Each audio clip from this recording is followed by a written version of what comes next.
दोनों हाथ भागने से हमारा निशान, जोर से बोलो, है हमारा निशान। देश की रक्षा कौन करेगा? संविधान की रक्षा कौन करेगा? आरक्षण की रक्षा कौन करेगा?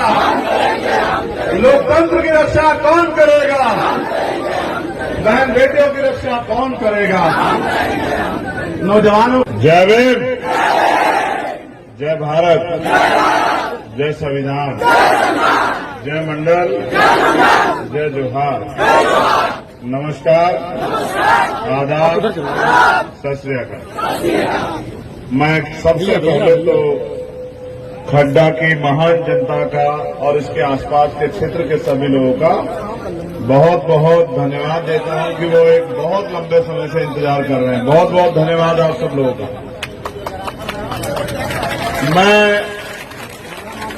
मेरा मौका नहीं मिलेगा भाई दोबारा मिलने के लिए, देखने के सही रहेगा। चंद्रशेखर भाई तुम्हारा फेवरेट फ्रेंड है, तुम्हारा मौका नहीं मिलेगा, फोटो चाहिए भाई। दिल जान से हम तैयार है, फोटो चाहिए। मैं कल सिद्धार्थनगर था,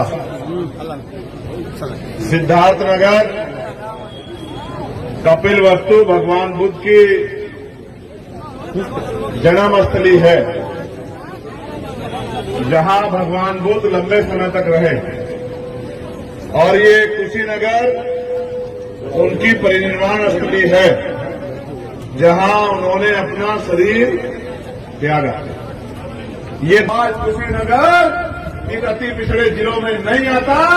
आज कुशीनगर का नाम भी दुनिया के पटल पर आगे बढ़ता। कुशीनगर भी आगे बढ़ता। कुशीनगर में भी रोजगार के साधन पैदा होते। कुशीनगर में भी यहाँ के नौजवानों को रोजगार करने के लिए मुंबई और दिल्ली में नहीं जाना पड़ता।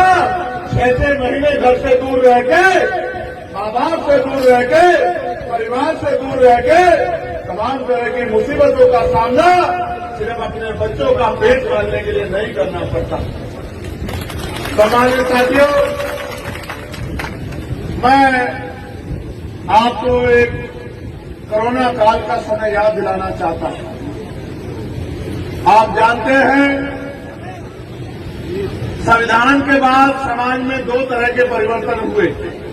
एक, पहला परिवर्तन की आरक्षण की वजह से जिन परिवारों में सरकारी नौकरी आई, उन परिवारों में सरकारी नौकरी के बाद सुविधाएं भी आई। उनके बच्चों को सरकारी स्कूल की जगह प्राइवेट में जाने का मौका मिला।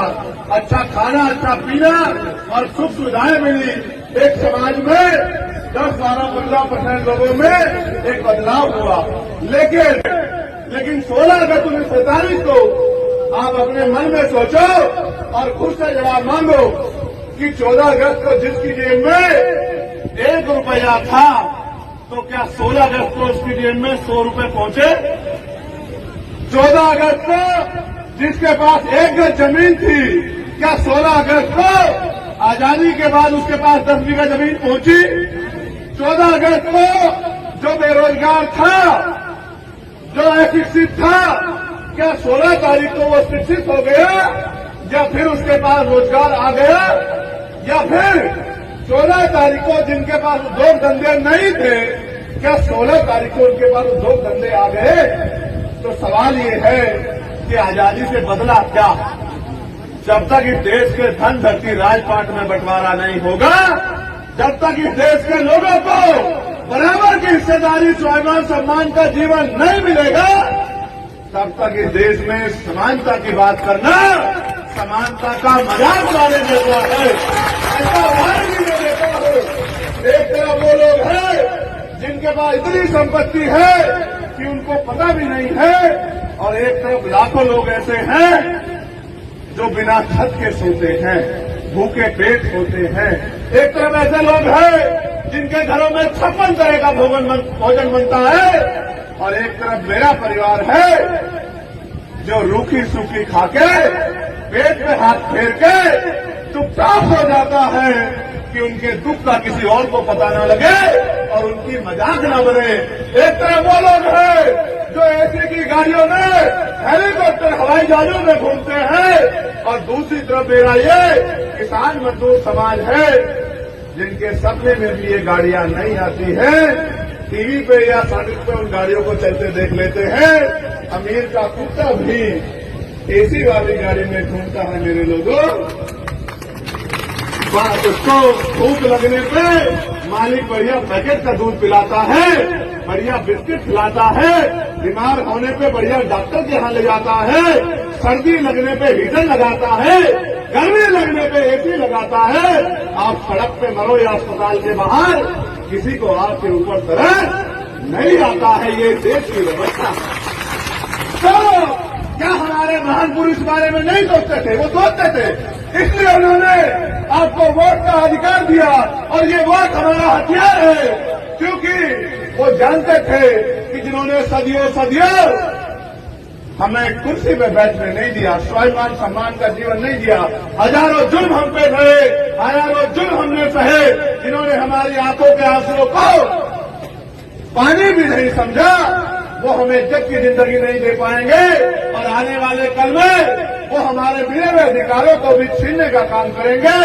इसलिए उन्होंने हमें वोट की ताकत दी कि आजादी से पहले जिनको कुर्सी पे बैठने का अधिकार नहीं था, वो भी वोट की ताकत से अपनी वोट से अपना राज लाए और अपने बीच के व्यक्ति को कुर्सी पे बिठाएं। लेकिन मेरे लोगों, पूरे देश में संभव नहीं कर पाए आप लोग, क्योंकि दुश्मन बड़ा समझदार था। वो ये जानता था जब बाबा साहब ने वोट का अधिकार दिलाया, वो चिंता में पड़ गया। उनको लगा जो कल तक हमारे पैर की जूती थे, जिसमें हम शोषण करते थे, कल वो संविधान की वजह से हमारे बराबर में बैठेंगे। तो उन्होंने कहा इसका तोड़ क्या है? तो तोड़ ये निकाला कि इनके पास वोट है और हमारी जेब में नोट है, हम इनके वोट को नोट से खरीद लेंगे। बाबा साहब समाज को समझाते हुए जाते कि भाई ये वोट हथियार है, इसका प्रयोग कर करके पिछलग्गू मत बनो, कुर्सी में बैठो। और एक बच्चे से भैया 400 रुपए 200 करोड़ रुपए इकट्ठा किया और इन गरीबों को धूल फाकने के लिए छोड़ दो। जो इनके आवाज उठाए उसको तो मुकदमा कर दे। हमने कहा करो मुख्यमंत्री जी मुकदमा, लेकिन अगर अन्याय के खिलाफ आवाज न उठाए तो हमें जिंदाबाद कौन कहे? तो हमने आवाज भी शिक्षक भर्ती में दलित पिछड़ों के बच्चों ने भागीदारी की। 20,000 पदों पे घोटाला हुआ।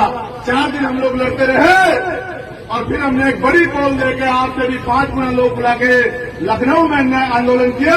सरकार झुकी और 6,800 नौकरियां उन बच्चों को दिलाने का काम किया, जिनमें पाल थे, प्रजापति थे, कश्यप थे, सैनी थे, मौर्य थे, शाक्य थे, कुशवाहा थे, यादव थे, जाट थे, गुर्जर थे, बिन थे, राजभर थे, केवट थे, मल्ला थे, जिनमें हमारे कुर्मी समाज के भी थे, जिनमें हमारे चमार, वाल्मीकि, पासी, धोबी, कोरी, खटीक, पासवान, तमाम शेड्यूल कास्ट बैकवर्ड के बच्चे थे।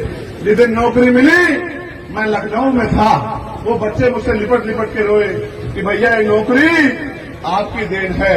लेकिन उनके आंसू, उनकी खुशियां ज्यादा दिन तक नहीं रह पाई, क्योंकि सरकार ने कोर्ट में जाके स्टे लगवा दिया और 6,800 बच्चों को पुनः घर बिठा दिया। दरोगा भर्ती हुई, उसमें घोटाला हो गया, और भर्ती हुई पटवारी सेक्रेटरी, उनमें घोटाला हो गया। लेकिन सवाल ये है, अगर स्वामी प्रसाद मौर्य जी को वोटर बना लो और अपनी वोट को गन्ना किसान को 1 तारीख पर डालकर स्वामी प्रसाद मौर्य जी को विजय बनाने का संकल्प आज धरती से कर दो, ये कहने के लिए मैं आपके बीच आऊं। आप मेरी बात पे गौर करना नौजवानों, हमारा सबसे बड़ा हथियार वोट तो है, लेकिन एक और हथियार जो बाबा साहब कह गए कि शिक्षित बनो। आज इन्होंने सरकारी स्कूलों में मास्टर बेचारे पढ़ा नहीं पाते, उनकी ड्यूटी कहीं लगी रहती है, चुनाव है, यहाँ पोलियो तमाम, लेकिन सरकारी स्कूलों में पढ़ाई जीरो कर दी, क्योंकि गरीब का बच्चा जाता है वहां, जाता है नहीं जाता है। और प्राइवेट स्कूल खोल दे बड़े बड़े कि अगर अपने बच्चों को पढ़ाना तो यहाँ जिसकी इनकम 5,000 रुपए है, वो एक बच्चे की 2,000 की फीस का बोझ उठा सकता है क्या? इन्होंने तय कर लिया है कि हमारे बच्चों को वहां नहीं घुसने देना जहां से पढ़ लिख के वो रोजगार की बात करेंगे, हिस्सेदारी की बात करेंगे, वो रोटी रोजी खा के यहीं तक सीमित हो जाएंगे। ये कहते हैं हमने सरकारी स्कूल बहुत अच्छे करा दिए, ये कहते हैं हमने सरकारी अस्पताल बहुत अच्छे करा दिए। आप मुझे जवाब दो, किसी नेता का बच्चा सरकारी स्कूल में पढ़ता है क्या? आप बताओ, किसी नेता के बच्चे का इलाज सरकारी अस्पताल में होता है क्या? आप बताओ, कोई नेताजी सरकारी अस्पताल में इलाज कराते हैं क्या? कोई नेताजी खुद जो है जहां एक टेबल पे मजदूर का बेटा बैठता है, जब तक उसी टेबल पे यहाँ के जिलाधिकारी का, एसएसपी का, यहाँ के मंत्री का, विधायक का, एमएलसी का, सांसद का बेटा नहीं बैठेगा तो उन स्कूलों में अच्छी शिक्षा की व्यवस्था कहाँ हो जाएगी भाई? आप ये महसूस करो। ये कहते हैं हमने जनता के लिए करा दी। मैं तो तब इस बात को सही मानता जब पहले अपने बच्चों को ये पढ़ाते, अपने बच्चों को लंदन अमेरिका भेजते हैं, प्राइवेट स्कूल में भेजते हैं, अपना इलाज छोटी मैथ में कराते हैं, विदेश में कराते हैं, और हमें कहते हैं कि सरकारी अस्पतालों में अच्छी व्यवस्था है, जहां डॉक्टर साहब ढूंढे नहीं मिलते, दवाई बाहर से लिख दी जाती है, जिसमें कमीशन जाता है, टैक्स कोई नहीं होता। ये अमीरों की सरकार है भाइयों बहनों, ये गरीबों की सरकार नहीं है। इनका एकमात्र लक्ष्य है गरीबों को कुचल दिया जाए। इसलिए मैं आपसे कहने आया हूं कि आपको आंखें खोलनी पड़ेगी, अच्छे बुरे का फर्क समझना पड़ेगा। यहाँ के जो एमपी साहब हैं, वैसे तो मैं किसी का नाम नहीं लेता, लेकिन उनकी जानकारी है कि प्रभुनाथ कुशवाहा जी की 2 एकड़ भूमि उन्होंने यहाँ से कब्जा ली।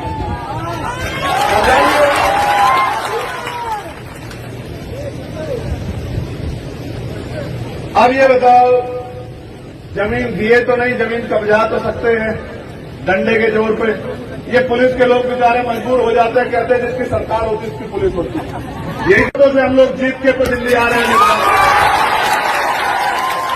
पुलिस के लोगों को 8 घंटे की ड्यूटी मिले, सप्ताह में 1 दिन छुट्टी मिले, वेतन विसंगतियां दूर हो, और इनको भी जहां ये ड्यूटी हो वही एक कॉलेज बना के, हॉस्पिटल बना के इनके बच्चों को भी अच्छी शिक्षा लेने में मदद की जाए।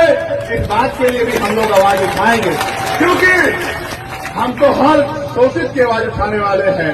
मेरे सामने कई और चीजें रखी हैं कि पडरौना चीनी मिल भाजपा सरकार ने बिकवा दी।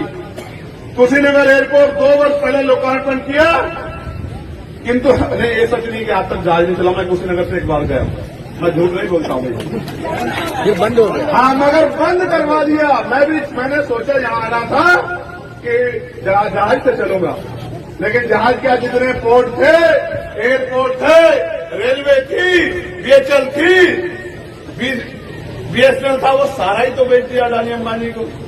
अब तो से हम लोग जीत के तो दिल्ली आ रहे हैं। पुलिस के लोगों को 8 घंटे की ड्यूटी मिले, सप्ताह में 1 दिन छुट्टी मिले, वेतन विसंगतियां दूर हो, और इनको भी जहां ये ड्यूटी हो वही एक कॉलेज बना के, हॉस्पिटल बना के इनके बच्चों को भी अच्छी शिक्षा लेने में मदद की जाए। इस बात के लिए भी हम लोग आवाज उठाएंगे, क्योंकि हम तो हर शोषित की आवाज उठाने वाले हैं। मेरे सामने कई और चीजें रखी हैं कि पडरौना चीनी मिल भाजपा सरकार ने बिकवा दी। कुशीनगर एयरपोर्ट 2 वर्ष पहले लोकार्पण किया, किंतु नहीं, ये सच नहीं कि आज तक जहाज नहीं चला। मैं कुशीनगर से एक बार गया, मैं झूठ नहीं बोलता हूँ भाई, ये बंद हो गया। हाँ, मगर बंद करवा दिया। मैंने सोचा यहाँ आना था कि जहाज से चलूंगा, लेकिन जहाज क्या, जितने पोर्ट थे, एयरपोर्ट थे, रेलवे थी, बीएचएल थी, बीएसएनएल था, वो सारा ही तो बेच दिया अडानी अंबानी को। अब कहां से जाए हवाई जहाज में, आप बताओ ना भाई। वो लगाए टैक्स वहां मजबूत। मैं आपसे कह रहा हूं मेरे भाइयों बहनों, मेरी माँ, आपने पिछले 4 घंटे बड़ी शिद्दत से यहां बैठ के हमें सुना, पसीने पसीने आप हो गए, हमने देखा।